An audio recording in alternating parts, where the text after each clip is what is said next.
And then there we go. And we let everybody in. Okay, you're live. Good morning, everybody. Welcome to SaaStr AI Live on Wednesday. I wanted to do something, um, hopefully brief and specific, but then open it up to any questions you guys have on go-to-market, sales, and marketing today in the age of AI. And I really just wanted to hit on one thing. I'll give you a whole bunch of points around it, but one thing because I see a little bit less of this on LinkedIn than I did 6 months ago, but man, I see way too much that go to market is dead, that outbound doesn't work anymore, that SEO is dead. Woe is me, that all this stuff just doesn't work in the old go to market toolkit. Um, I would say last year was a little confusing for a variety of reasons that we'll get into. But here's the funny thing, guys. If you look at who is running go to market at some of the hottest AI companies, from OpenAI to Claude, to Anthropic, um, on down, you'll see folks that spoke at SaaStr in the past few years. You will see the exact same people essentially running the same playbooks they ran before the AI explosion. Now, not identical. There are differences, and we're going to chat about it. But literally, they're the same people running somewhat upgraded versions of what worked. So here's my tough love message. A lot of things are not working quite as well as they did. Some things are working better.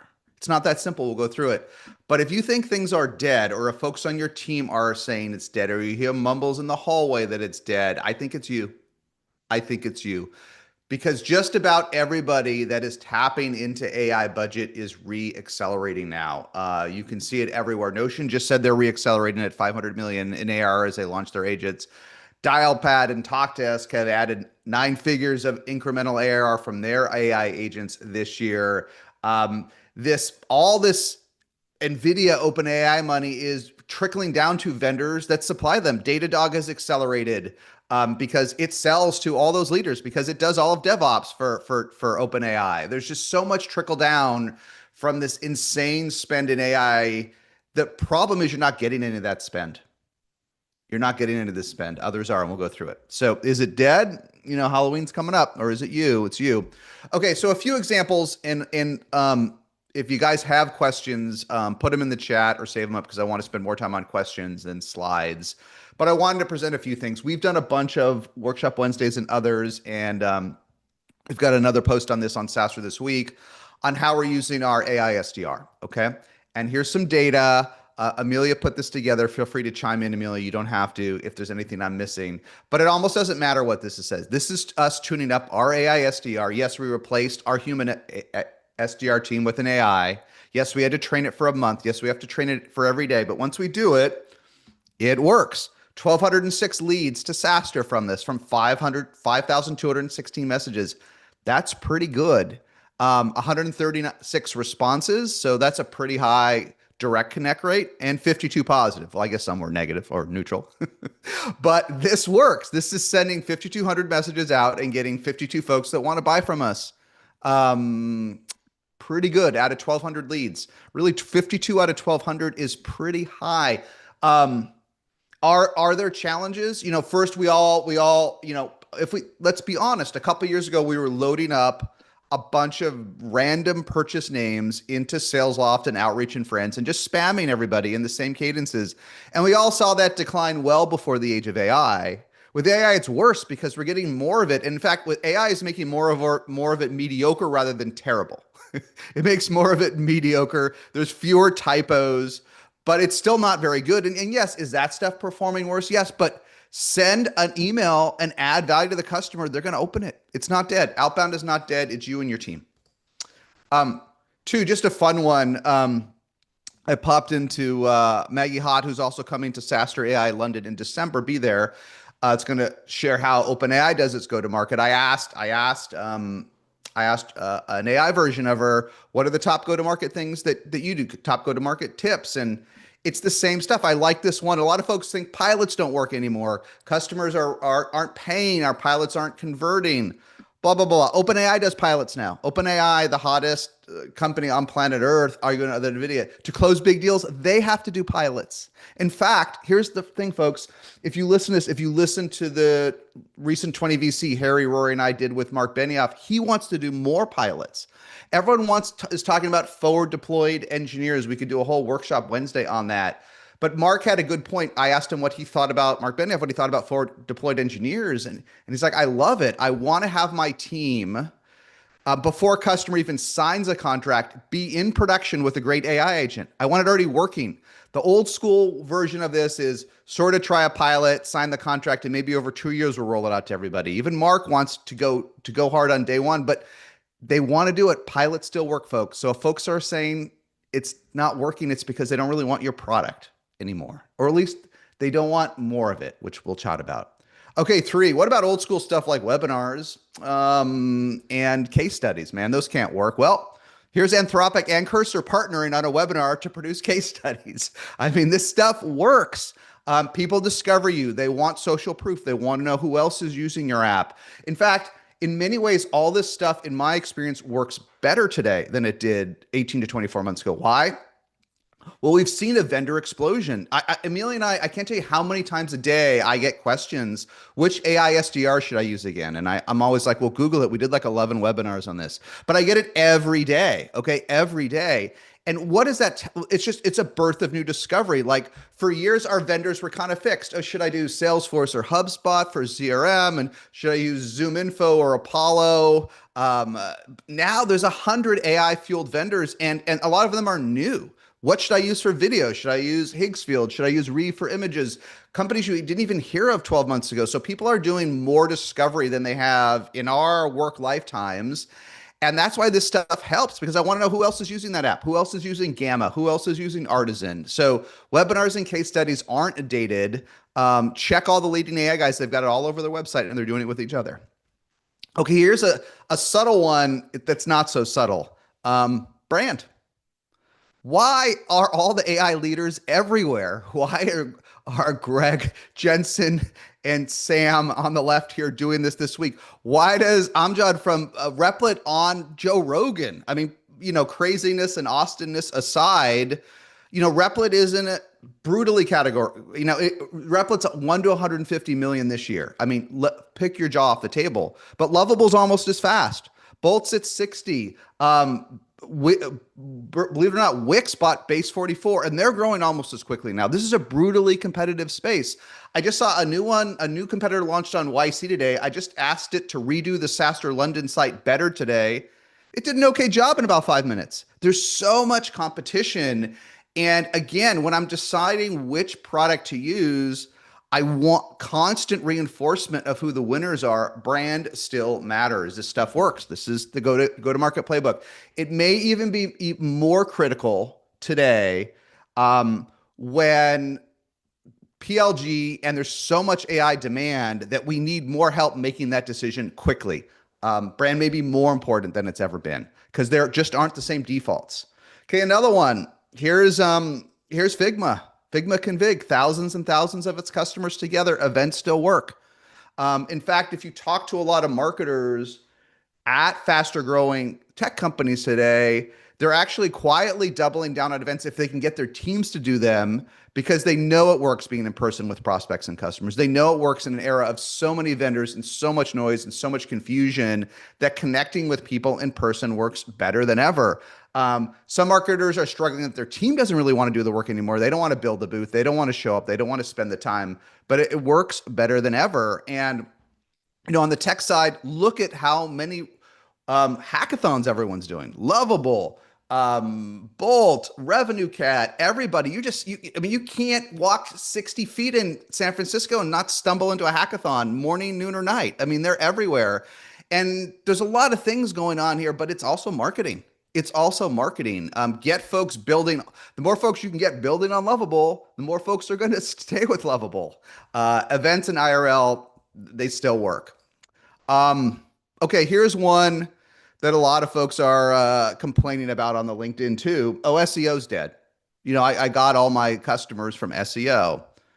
Well, let's slow down, guys. Okay, first of all, here's SaaStr itself. I honestly don't know why, but our SEO is up, depending on where I look, 3x to 5x in the last 12 months. Okay, it's just up. It is up. Is it perfect? Is ChatGPT and others also taking traffic away? Yes, both are happening. Both are happening. And there's no question, many leaders, if you look at what G2 is saying, we just did, Amelia and Guillaume just did a SaaStr session with their CMO, Sydney Sloan, the other day. Their SEO is down, like parts of their SEO are down, but it's not zero, guys. I don't know anyone that had like great SEO that wrote some of the most canonical, best content teaching you how to do something really important, who a year ago, millions of people are reading it, and today it's zero. I just don't know anybody. So one, it may not be down. Okay. Two, sure, the LLMs and ChatGPT are taking some of that, adjust, the world changes. But three, it still works.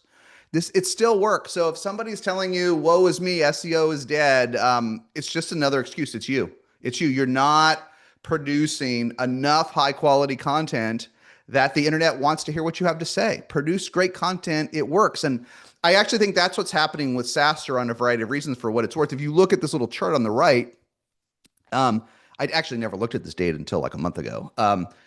That's what happens with a small team. But our average position in Google SEO is only 28. Like that's pretty bad. If you talk to, an SEO marketer, they want you to be number one or number two or number three. And we are number one or number two or three for some things, but overall we're 28. But actually, I think if you look at what everyone says out there, SEMrush and others, actually ChatGPT and friends benefit you if you have high authority, but you're lower in Google, because they don't care. They're just looking for the best piece of content to answer a question. So we've probably benefited from that, not because in the old days we were number one for how to hire a VP of sales, but SaaStr's got 10,000 posts on just about everything you could possibly imagine in GTM. So we're going up. So I'm sorry if your outsourced agency content farm strategy from 2023 doesn't work today, but that doesn't mean SEO is dead, right? But let me summarize it and then dig into a few things that maybe are working differently today. One thing is clear, and I have a lot of data I just shared on Outbound and SEO and others. I don't have the perfect data here, but I can tell you from just about every startup I work with or invest in or our own stuff is like crappy is working less good. Crappy is clearly working less good. Crappy outbound, we don't want it, right? We're blocking folks. Crappy PR. If you guys recognize that PR has changed like dramatically, but you want it, you want to be at SaaStr, you want to be on Joe Rogan, you want to be profiled. It's worse than ever because these AI tools have actually made mediocre PR so easy. I don't know. I used to get now I probably get 20 emails a day with stuff that's embargoed and mediocre, and some AI that writes a pretty good email saying that someone I've never heard of wants to be on our podcast. Like it's easier than ever to do crap, and it's just not working, right? The third thing, what I see, this is where I see so many, especially marketers struggle, but CROs too. The low energy crap that still kind of worked a few years ago, the cloned boring campaigns that there's no reason I would go. Low energy stuff, incredibly boring events with recycled speakers, boring digital events. It just doesn't work. Like we've lost patience for the 11,000th thing, or the 10,000th ROI calculators aren't good enough. So I definitely think in many ways, running the same playbook from 2 or 3 years ago with less energy, you would think nothing works because that stuff don't work, at least not in my experience. So here's a couple challenges to think about. Some of this sounds Captain Obvious, but I got to tell you, I don't see enough people doing it. If you think something's not working, instead of complaining or giving up on it or investing less energy, what about making it awesome? Audit, just like we've said on SaaStr for the better part of a decade, you have to read your sales team's emails because they're probably terrible. Even today, they're terrible. Even with AI, they're probably terrible. Slow down and audit everything, okay? Make it awesome. So for example, we've done a bunch of sessions on our AI agents. Amelia's done a bunch with Gamma, which we're super fans of. And one of the things that Gamma lets us do is take our own sales collateral that we use for SaaStr events, and we have to close 10 plus million of SaaStr sponsors just to keep the lights on because our events are so expensive. SaaStr annual, 10,000 people. We do have to close some sales. And we used to have a terrible prospectus that we would finish like 4 months late. Then we had something that was okay. Then we made it really, really good and polished. And we had a designer do it, but then it was static for a year. Like we couldn't really change much. And then sometimes someone on their sales team would use an old one, or they would move it around or break it. It was terrible. Now we use Gamma, which does dynamic decks with AI. And everyone gets a custom deck now. Now, sometimes there are a few downsides. What we can do with design is not quite as great as we can do with the designer. But if someone wants a booth in this, we instantly tell them, how does the booth work? What's the ROI? Who are similar sponsors? Who are similar people that have been doing it? Everyone, instead of getting an okay piece of collateral, gets something awesome. Make your collateral awesome. Make your outbound awesome, right? Ask yourself if this stuff's actually any good. It's probably not any good. Ask yourself if you would take that meeting, if you would go to that webinar. Dust it off. Get the best person from the hottest customer you have to come to you, do your webinar. No one wants to go to the low energy stuff. Try making it awesome. Okay, just a few more points. It's not though, if you look at the hottest sort of AI, B2B and AI startups, it's not that they're running different playbooks, but they are remixed. They are different. And a few obvious points, but it's worth bringing up how they are different. I would say almost, if you look at most of the hottest AI fueled B2B companies, many of them have a sales motion, right? The whole OpenAI presentation from Maggie at Annual and the one she's going to update in London, it's all about how the go-to-market team and sales team works, right? There are plenty of sales teams at Anthropic. There are plenty of sales folks at OpenAI, but at many of them, there's fewer. So we had the chief business officer of Perplexity at SaaStr this year. You can read the post. He had 5 folks on the sales team. 5 folks on the sales team. The sales teams, there are sales teams at Replit and Lovable and Bolt and others, but they're small. We're going to have an upcoming session with Vercel, their chief business officer. They have 1 human SDR and 10 agents. Okay. So the teams are often smaller, but it doesn't mean they're not working. It's just AI fueled. And the third point, and this is confusing, what's going on? I mean, you turn around and you're like, oh my God, how did Replit go from 1 to 150 million? And how did Higgsfield go from, 0 to 50 million in 5 months, and Gamma 60 million this year from nothing? It's like, there must be these great marketers or great, no, what they have, and I know this is obvious, is this is just the strongest demand in PLG we've ever had. They're just running PLG on steroids. They're trying to do everything, create some virality, create brand awareness, create this and that to keep the engine going. But if you can provide insane value with AI and B2B, and you can get the word out, the demand may be insane. So that is different, and fueling that demand is different, but it's ultimately deep down, it's just PLG on steroids. And again, my last challenge to you, when you scratch your head and you look around at these folks that are running circles around you, just realize this, like, go on LinkedIn and see who's their head of sales, who's their head of marketing. You're going to see folks that worked at wherever, Brex and Rippling and Ramp and Datadog and Mongo. You're not going to see folks that have been doing AI since they were in grammar school or anything like that. You're going to be seeing folks, again, if you look at half of the top SaaStr executives that is presented at Annual and online over the last decade, most of the best ones are still in the game, but many of them are at the hottest AI companies. So it's not like they've created an LLM on their own, right? It's not none of the stuff. They're running versions of the same playbook, but this PLG pool is insane. Okay, so just a couple points to summarize, and then I'll take questions on. So that's what's the same but on steroids. What's not working and what's different? I know a lot of you know this, but it's worth slowing this down. One, we just talked about it, so I won't spend more time. But the demand for these high ROIA products is insane. It is insane. And I can just tell you with some of the ones we use, they're because we can do something incredibly valuable we could not do before. So we spend a couple $100 a month on Replit now. What do we have? A new SaaStr AI, a new homepage, a new SaaStr valuation calculator that anyone can use to value startups. We've had over 300,000 people use it in 5 weeks. 300,000 valuations, maybe fewer people, but 300,000 valuations. We just launched an AI that reviews your VC pitch decks. It's free.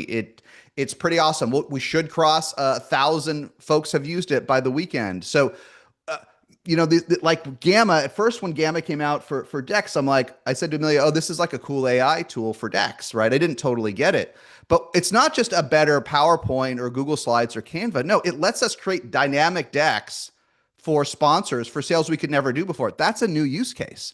It's like super powerful, or the videos we make on Higgsfield. So this is why, and I have this at the end, this is why copilots are like a failure. No one wants to pay for the office copilot that does a little bit extra for another 20 bucks a month. They want something that does something incredibly powerful and very meaningful with almost instant ROI. But if you have that, the demand is like we've never seen before. This is sort of end user demand. The second point, which I know everybody knows, but I see too many people still banging their head against the wall. In the enterprise, or once you're budgeted, once you're at the CIO, or even in an SME, a bigger company, there's budget. And listen to anybody on the internet, any CIO out there, they're going to tell you the same thing.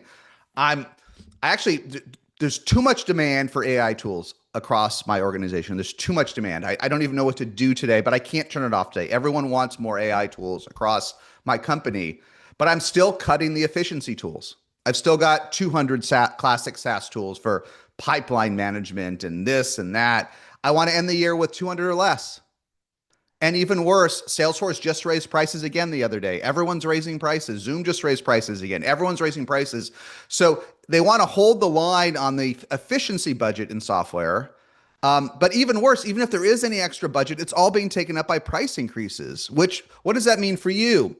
Again, if all your app is an ROI calculator, if all it is you're trying to show how to make the sales team 10% more efficient, that was the game in 2021. No one has any budget or interest in that today, no matter how great your app is. There just isn't any budget at the CIO office. It's all being consumed by AI and price increases. Listen, if you break out and do something no one's ever done before, you'll get budget, but that's really no different than AI. There's still always experimentation and new budget, but there just isn't any budget for another 20 sales tools today. There just isn't.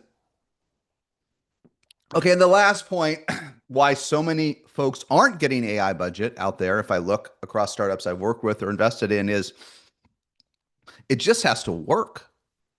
It just has to work. And this is why so many mediocre copilots, so many sort of pseudo AI, or hey, we added a little bit to our app.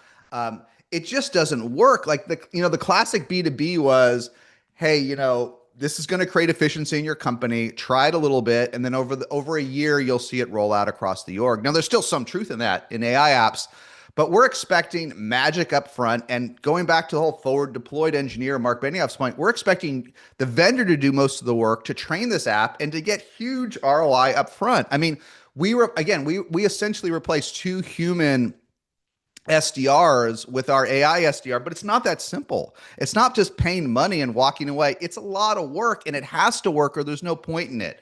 So you could a sales team and a little bit of marketing fluff could promise a lot of efficiency benefits in the old days. No longer. You've got to deliver this ROI almost instantly. That's what everyone's expecting. So no lame copilots. If you're wondering why your product isn't growing faster in the age of AI, you have a lame copilot that doesn't change the game almost on day 0. Even Mark Benioff wants to do that. He doesn't know how yet today, but even he wants to do that. So my last, I know, slightly annoying kick in the arse, and then we can take questions if we have any, Amelia, but be honest. Everyone that has something good today in B2B that can tap into AI budgets, okay, one way or another, either they can tap direct, like at that prosumer level where there's just end user demand, or they can tap into it at the CIO's budget because it provides that value. They're all getting lifts. And I think if you talk to any investor, and I just had this conversation at YC Demo Day, you'll hear the same thing. They'll tell you, look, half of my companies, my pre-AI B2B companies are accelerating now. Half of them are accelerating and half aren't. And it's not just, again, a lame copilot or adding, a little AI calculator. It's fundamentally adding insane more value than you can do before that taps into AI budget. So if that's not you, it's almost too late, but it's not. Hit stop, hit pause, and figure out what's changing in your industry and tap into this budget. And look at this fun one on the right, this company Filevine. CEO has been part of the SaaStr community for 10 years. So over a 10-year-old company doing case management for law firms. Always had product market fit. He reached out to me over years. The numbers were always strong, but it was an ordinary vertical SaaS company. And then boom, they just leaned in and legal deep on how to change case management with AI. Now it's worth 3 billion and it's accelerating. And I think the founder is going to come to London in December and share how they really did it for real, how they really AI natified a 10-plus-year-old product. But if you do it, the budget's there. You do it, the budget's there. It's there for Notion. It's there for Filevine. Even stuffs that are hard. Intercom said Fin as a standalone product has already crossed 50 million. Okay. It'd be nice if it was 500 million, but that's from 0 to 50 million by leaning into where the budget is, right? Dialpad said they're accelerating earlier this year, 300 million, right? It does work, but don't pretend if you're not seeing reacceleration now in the end of 2025, it is you. You are not tapping into where the budgets and customers are in the age of AI. So go figure it out before it's too late. So that's just my my analysis of why it's all still working. So I don't know if we have any questions, Amelia, but we could open it up if we do. Yes, there's one to start out with. Let Okay. me disable your screen share.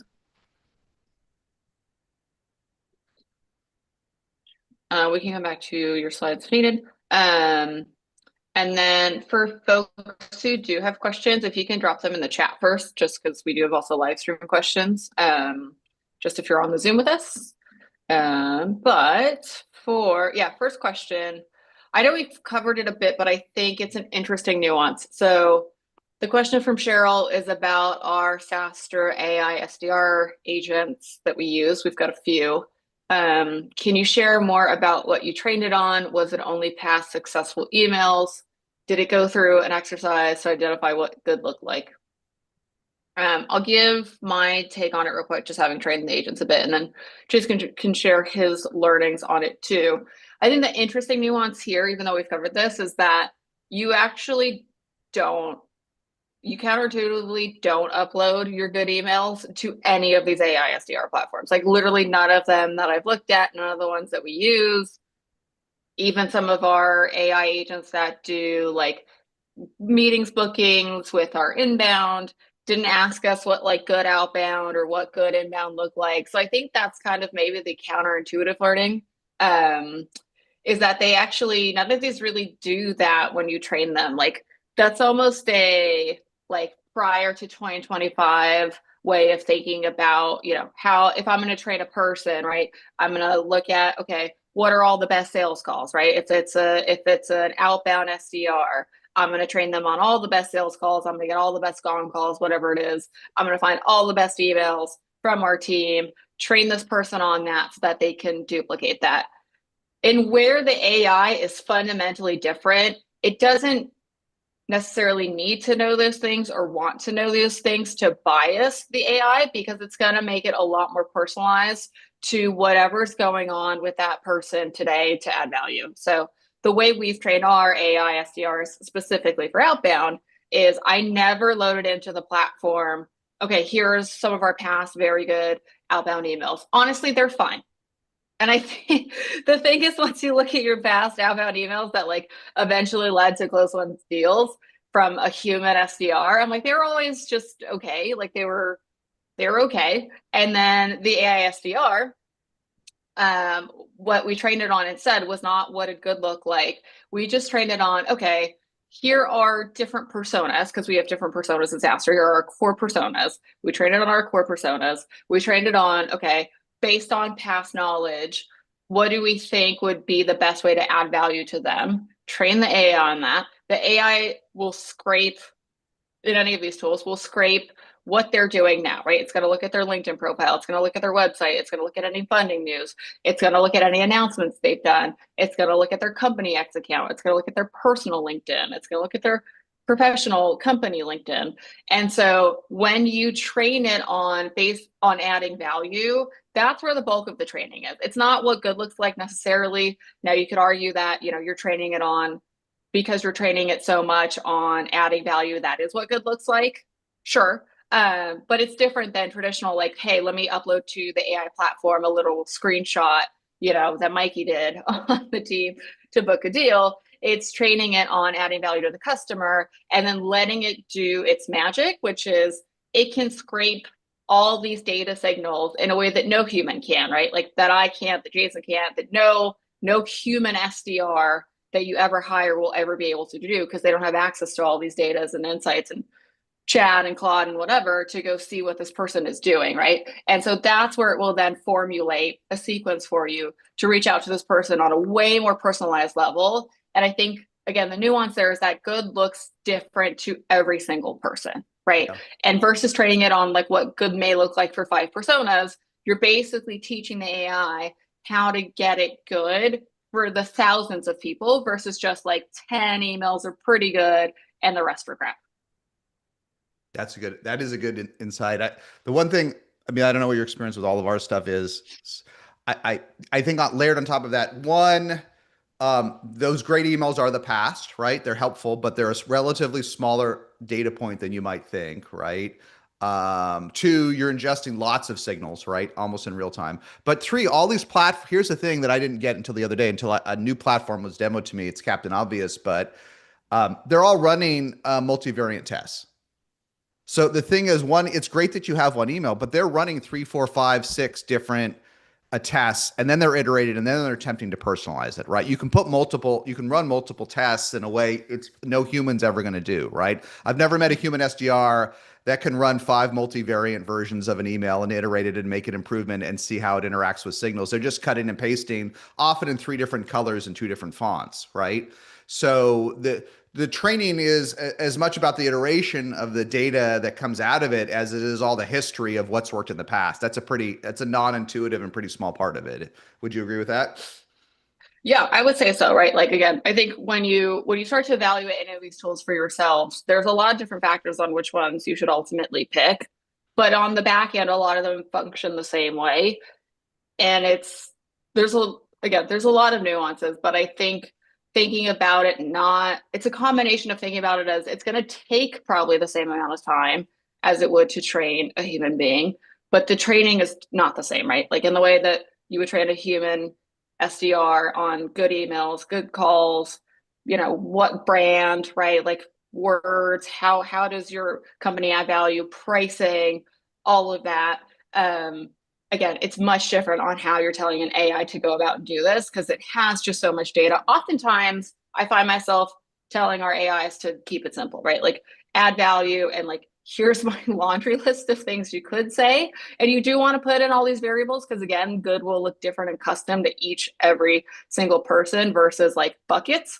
But at the end of the day, like you want to arm it with those things, but you also want to tell it like, it will decide for you, right? A lot of these AI platforms, especially for outbounds, you can put in like, I think we have like 20 different things in Artisan right now that it could pull up on. If I want to try and book a meeting for sales, there's like 20 different data points from SaaStr sponsors literally in the last like 2 months. But I'm not going to tell it, hey, use that one when you're outbounding Dialpad, use this one when you're outbounding Zoom. I let it decide it, and it will decide it based on what they're talking about, right? So that's just another nuance. And like we're overtly explicit to all of our AIs that we always want it to add value. And so we've set it up to be very conservative on how much it talks about SaaStr, and we keep it simple. And we typically talk about them a bit more, and then it surfaces some of the stats of how we can help them. Okay, cool. Now there's a next question, which is related. A few folks have asked, what are we driving towards with the AI SDR? Is it a meeting with an AE?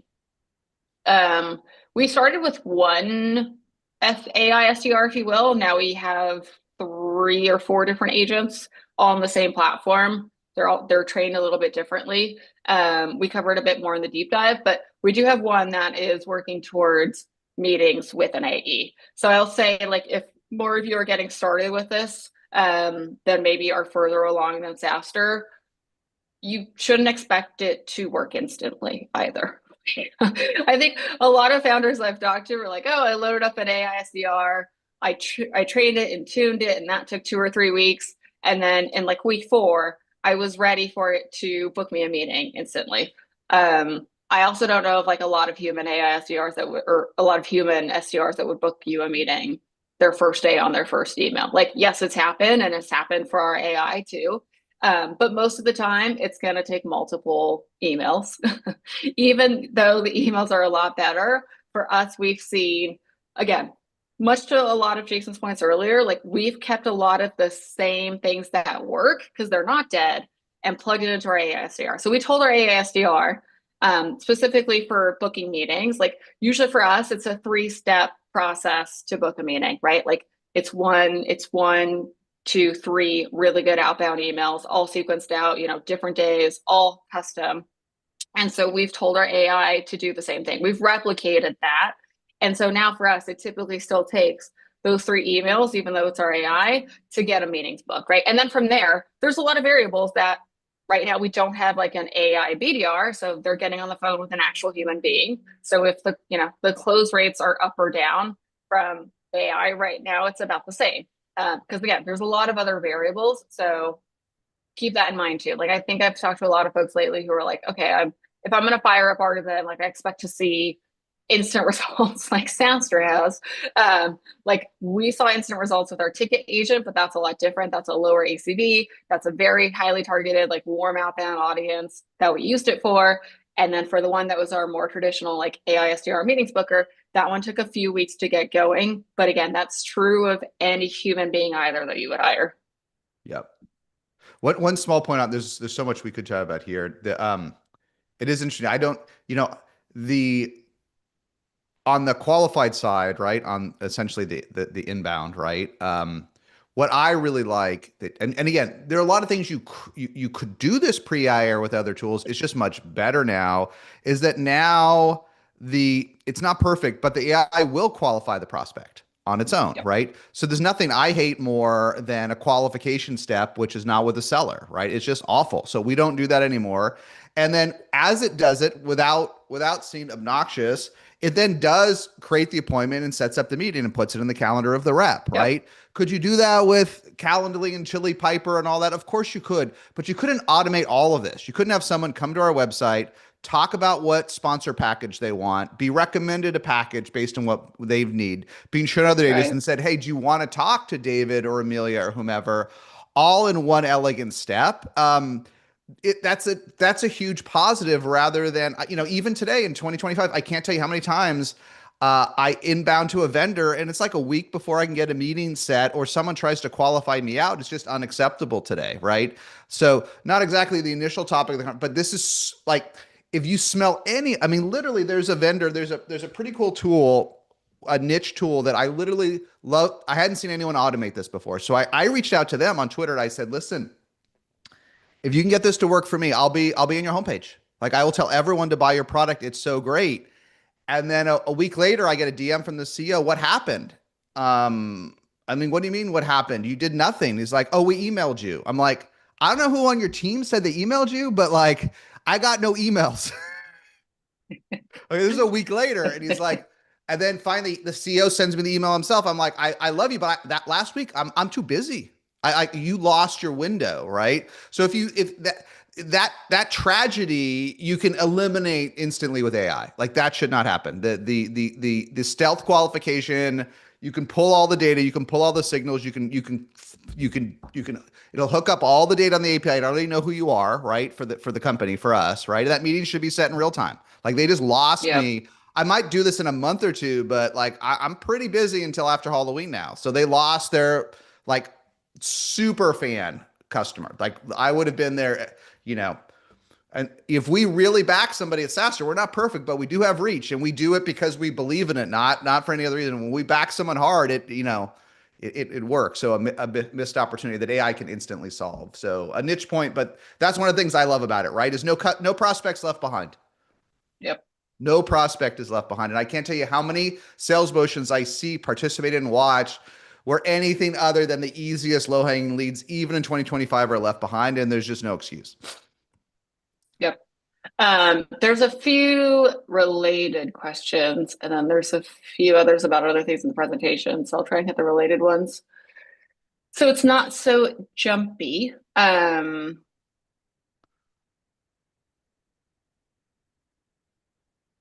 Were all of your were all of your AI agents trained on the data you aggregated from over the years, or was it new data?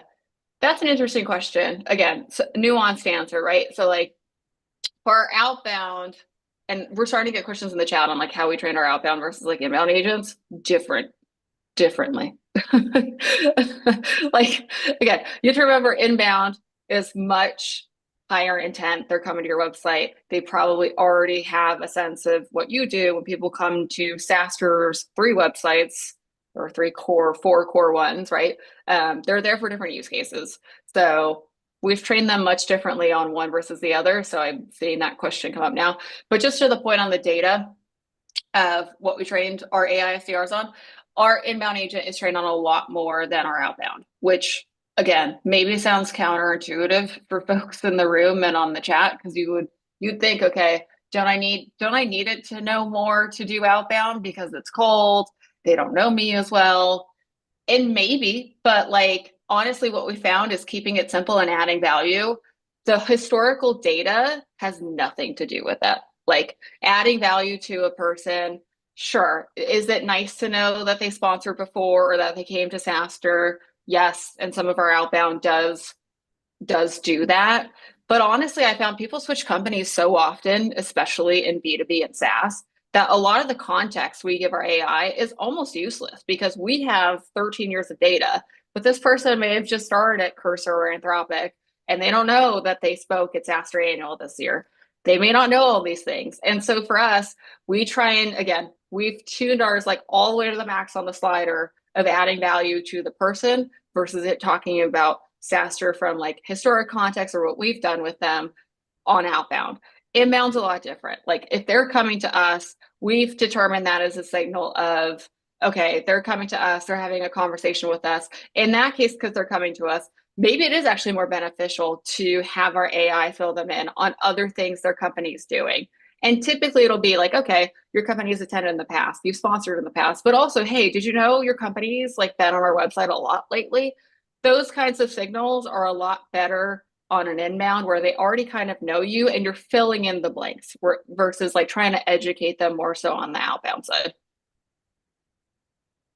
Yeah, that's the great answer right there.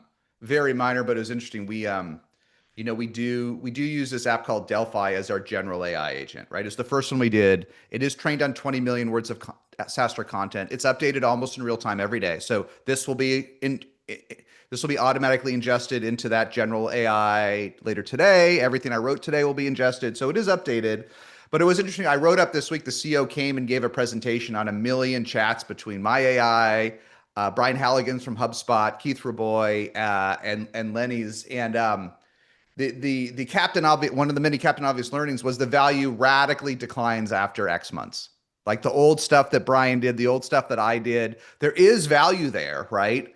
But you almost want to re-promote it and edit it, which we do on SaaStr. I edit old content and update it because the value in that agent of old content is very, very low. So just like Amelia said, you don't need 1 trillion great emails that worked in the past. Just 1 or 2 is enough to get this multivariate engine going, right? You may need a smaller body of higher quality recent content to make this work than as large a body as you think. And a lot of folks have come to our events in the past and said, oh, well, we could never catch up with SaaStr. You have 20 million words of content. Well, the Delphi example is a perfect. You don't really need 20 million, right? You might need 20,000 great words of content that are recent on your product. It might be enough to make the AI great. You don't really need and we got this wrong in the beginning because we were very early here and we had our general agent everywhere. It was qualifying accidentally. It was doing customer support. It was asking founder questions. And it was so good. And it was calling back some old stuff, but I think we missed the fact that it was a little bit great because it has 20 million words of content, but it was especially good just because we were keeping it constantly updated every day with 3 to 4 new pieces of relevant content. I think that was more powerful than the long tail. And I got that wrong. Yeah, there's a lot of nuances. There's a related question on when our AIs scrape data on the web or in our data, is it simply scraping or is it more dynamic? And again, depends on how you tune it, right? Like most of these platforms on the back end will start to look very similar the more that you use them than different, quite frankly. And it's just for us, again, on the slider of how simple we want it to be, we try and keep it simple. Like we have literally written in instructions to our agents to, use no more than 1 value add prompt ad, no more than one statistic. Here's the list of statistics. And again, we let it decide. And then it uses, again, either contextual data, if that's on the inbound agent from what they've done in the past, what they're doing now, or if it's the outbound data, it's based on what they're doing in their websites, on their LinkedIn. So we let it decide. And granted, all of these have oversight, right? So whether it's our inbound, outbound agent, you can go into any of these platforms and see what it's doing. In the beginning, we used to spend a lot more time on this than we do now because you have to refine the training and tuning. You might have to tell it, hey, I don't like the way you kind of present this, maybe present it that way. And you do have to keep it up to date, right? Like our agents are on SaaStr.com infinitely. They're all on there. So like Delphi is sitting on there. It's recrawling the website every day. Our two other apps are on the website, seeing what people are doing, what pages are they going to, literally in real time, right? And so keeping it up to date is a big part of it. And I think part of where I've seen people maybe get stuck a little bit with their AI SDRs recently, or AI for inbound, is they try and, again, much to Jason's point earlier, set it and forget it doesn't work, right? Like it's 2025, that doesn't work. I don't know that setting and forgetting an outreach sequence ever worked that well either. So that's not going to work here for the simple fact of you should want to keep your AIs as much up to date as possible. So like anytime you have a new statistic, you should want to tell it that so that it has it in its knowledge bank. Anytime you make it a website for the update, you should tell it to recrawl it, right? If it hasn't done so already. Anytime you've got a cool stat, a case study, like again, these are things that are not dead. Like all of our AI agents love our case study. We don't even like, we have a few.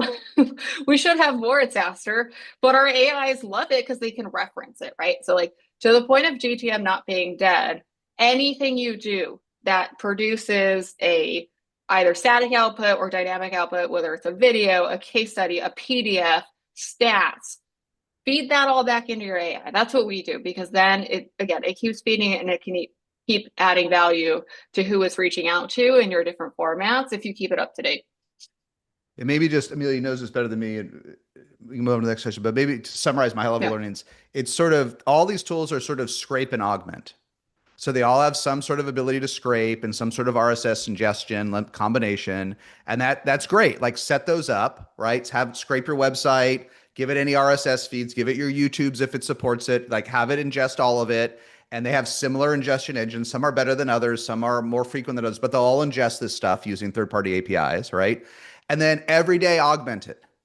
Every day augment it. Like I know this is Captain Obvious, but in the early days when we just had one agent, which was Delphi, it was pretty good, but it made a lot of mistakes.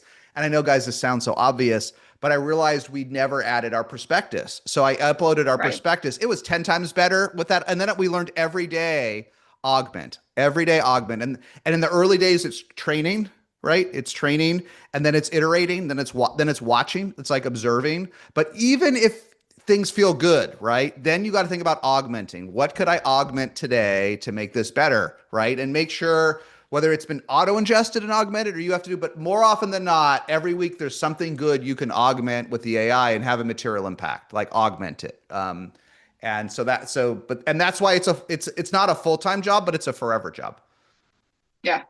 Last question related on this topic, and then there's a couple more on like SEO and Delphi and other things that we can move on to. Question from Kelly was, how much time do we spend monitoring the AI SDRs interactions with customers and prospects? Is it more or less than humans? It's more. Well, I mean, It's more. Hear why, Amelia, why it's much more, but I'm going to say one thing and then Amelia will give you the deeper answer. It's more because it's actionable. We can. Like the problem with us, like some folks are better managers and better teams, but our humans were a black box. It was a struggle just to know what they were doing, right? There's so much resistance to sharing data, inputting data. Amelia may see it differently. That because it's all measurable and we can see it, we spend much more time just because it's visible. Yep. Yeah, I would say it's more time. So again, I think in the onus of, are you going to get back time from hiring or bringing on an AI SDR, let's say, versus hiring a human being? You're not going to get any time back. The time is just going to be spent much differently, right? Like I spend more time with our AI SDRs than I did our human SDRs because I'm using that time a lot differently. You've got to think about too. I know Howard Lerman from Rome says this a lot, but he stopped doing meetings because they became therapy sessions. Sometimes they frankly are, especially when you have new hires or you've got seasoned reps who want more leads and that's all they talk about. And they, or even if they talk about that for 10 minutes out of 30 minutes of your one on one, your AI is not going to talk about that. It's also not going to really talk to you. Like the time I spend with our various AI agents is usually seeing what the responses are, right? Like, okay, how is it talking to folks? Like I go through our, as much as I can, I keep an eye on our qualify, which is our inbound agent in real time, because I can literally see on the back end, what are people saying across all of our websites of SaaStr? What are they putting in the chat? And it'll flag to me, like it'll Slack me if it's not if it's struggling, but if it thinks I should jump in, if it's either like a lapsed customer, because it's like, hey, do you want to talk to IBM yourself? Like you could probably add more value as the human than the agent. But most of the time it's on autopilot and I let it, like I'll watch it talk to people and I'll see if it'll struggle. And honestly, most times it doesn't because of how much we've trained it on. But again, the time I'm spending with that versus like a customer success rep, very different. Like I'm seeing what customers and prospects are seeing in real time. It shows the meeting booker instantly. So then I spend my time differently with our human sales team, right? To say, okay, hey, you got a meeting from Qualified or you got a meeting from Artisan and they don't have access to maybe these tools in the back end the way I do. So I show them like, okay, hey, this was the conversation that our AI agent had that booked the meeting so that you have it for reference, so that you can talk about it. They had specific questions they already brought up. Like, let's make sure you cover them in your sales call. Again, you're just spending time much differently. I would say almost much more effectively because again, you're just cutting out all the time of, okay, hey, I need to talk to you about this new segment maybe I want to go after as for outbound. Okay, but for human, you've got to give them all that context. And yes, you have to give your AI all that context of, okay, who are you trying to go after? What are the contacts? But honestly, but it's not going to say, okay, but why are we going after these people? It's just going to do it, right? So the time is just spent a lot differently. And I would say I spend a lot of time, I spend more time in as a whole with sales and our agents. But most of the time it's because I want the data to be really good. I want the responses to be really good. And these are things I just never even looked at before. So like it does also just open up these new avenues for you of things you probably had on autopilot in the business that you have to be actually more hands-on now in the business because there's also a lot more of it, right? Like you guys saw the stats Jason threw up from our Artisan. You are qualified is literally on 24/7 on our website. That is 24/7, which we didn't have. We didn't have like a chat bot before. So, right, maybe we did in the old days, but like we now have conversation, like our agent can have conversations in theory 24/7 around the clock. So it's also just going to output a lot more. So there's a lot more to review. So yes, it's more time. And it's spent a lot differently, but yeah, hopefully that's a helpful context on where the time actually goes when you bring on tools like this. One other Captain Obvious comment. I was watching a demo the other day of a next generation AI SDR product that is designed for new founders that haven't done sales to take none of their time up, right? This is a next generation idea. It's interesting. But the reason I bring that up is if I think about one of the reminders from AI SDRs is founders especially vastly underestimate the amount of management time it takes for human sales reps. They don't understand how much time a good VP of sales and my God, a VP of outbound or SDR development spends with their team. It's a mammoth amount of time. And so in that founder-led stage, very few folks can survive in that environment without enough oversight and coaching and therapy you just don't have enough time. And you can do a lot of this with AI. In fact, you could probably do almost 100% of SDR, but you got to put in more time because you weren't putting in enough. Wait until you have a human great SDR, I mean, sales leader. You'll see they're spending so much time coaching, fixing, backfilling, reading, reviewing, listening to their team. And no founders have the time to put into it. So you're going to have to make more time, to Amelia's point, to get this right, not less. You will get more benefits, but you do not get time back. You lose time. You lose time with these agents. Yeah. A few more questions if you have some more time, Jason. Yeah. We can do a few more. A lot of the tools and insights from the presentation you mentioned were maybe later stage. Any advice for what still works in GTM in the early days? What do you see as core? Well, I think all these tools work fine early stage. I disagree. I don't see, I mean, if you have no revenue, go find your customers one after the other. Right. But, I think all of this at some level works. Listen, if you're an early stage company and no one wants to buy your product, we can't fix that. Okay. But to use an old SaaStrism, if you have 10 paying customers, your job's to get to 100, and 100's to get to 1,000, or 10 to 20 to 40 to 80 to 160. And so you just want to use these tools to attempt to improve and reproduce what already worked. It works better than you think. I mean, I know folks think these stuff don't work, but let's imagine you have 10 paying customers. Use a little research on Claude and then pop it into your ASDR. I just want to find 200 prospects that are like that 10. Okay.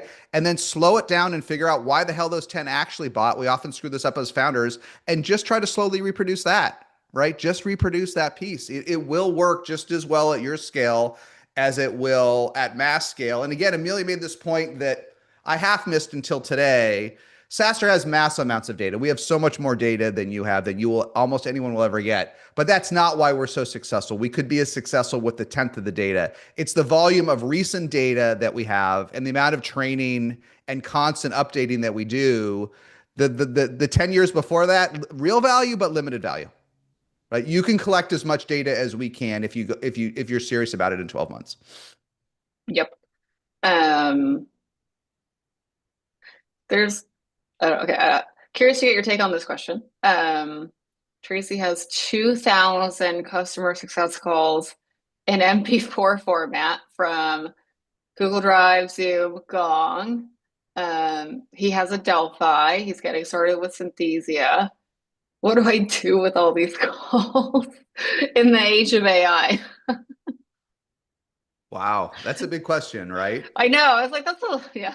For CS, right? Yeah, for CS. Well, look, yeah. I mean, honestly, I know this is going to sound brutal. I would use them to fire half my team. And what I mean is, listen, what do you want out of CE? Like, do you want your customers happy? Do you want upsells? Do you whatever? I mean, I have had in the last, if you're old SaaStr, you know I was the longest super fan of CS since the beginning, telling everyone like, stop focusing on sales, make your customers happy. Earliest stuff. We at an early Gainsight event, we had an entire SaaStr day on the SaaStr playbook to customer success. And then I lost confidence in the last 18 to 24 months when companies that were slowing growth all wanted to dig the knife in and do upsell. And then when our core vendors at little SaaStr spend $60,000, $100,000 a year, wouldn't help us solve any problems, and every CS call was an upsell from someone that didn't even know how to sell SaaStr. I've lost all I haven't had a single good customer success interaction in a year and a half. Okay. But I've had incredible interactions with solution architects, with onboarding specialists, with forward deployed engineers. Okay.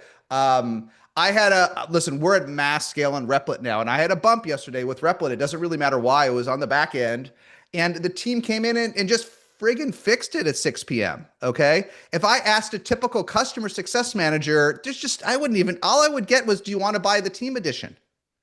So I would use it to figure out who's either truly adding value or who's upselling. And I would get rid of everybody and restructure your team. That's what I would do.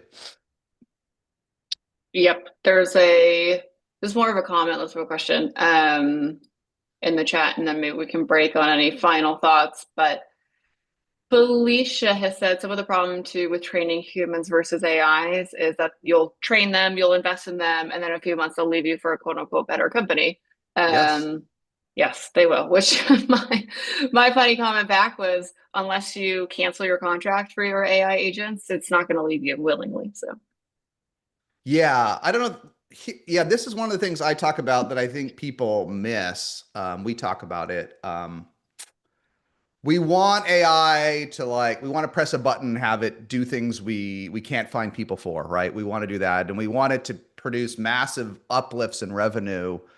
You know, the reason we got started on the SaaStr journey, and I think people are missing, is Amelia and I didn't want to use AI to make SaaStr better. We wanted to use AI because people kept quitting that didn't want to do the work.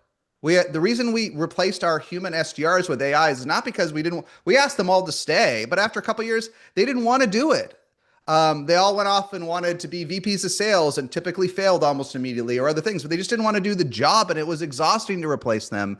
And so we just started replacing different humans. And then our content team like got tired of reviewing 2,000 speaker sessions each year. So they quit on us. And so we replaced that with an AI. And so we didn't do this to increase revenue or to save money. We did it because we were burnt out with people just with change, and especially post 2022 change. And so that's a start. But what's really the next wave next year is there just aren't enough people that want to do the type of work we need them to do. It's hard. People don't want to do it anymore. Young, medium, old, retired. It's just the honest truth. And so we're going to be using more. We're early on this on SaaStr. We're all going to be using these AI tools, not so much because they're better, but because they are there, because they work, because they don't quit, because you can't find the humans. You can't find anyone that's good enough to be worth giving those precious leads to. Leads are precious for many, many, many years. And it's better to give a precious lead to a B plus AI than to give it to someone in sales that's going to quit, not show up, or screw up the deal. That's what's happening. We're going to use AI to replace the roles that people don't want to do, even if they pretend they want to do on LinkedIn, they don't want to do it. And that's why it's going to radically accelerate the next 24 months. So thanks everybody for all the time. We'll do another one of these very soon.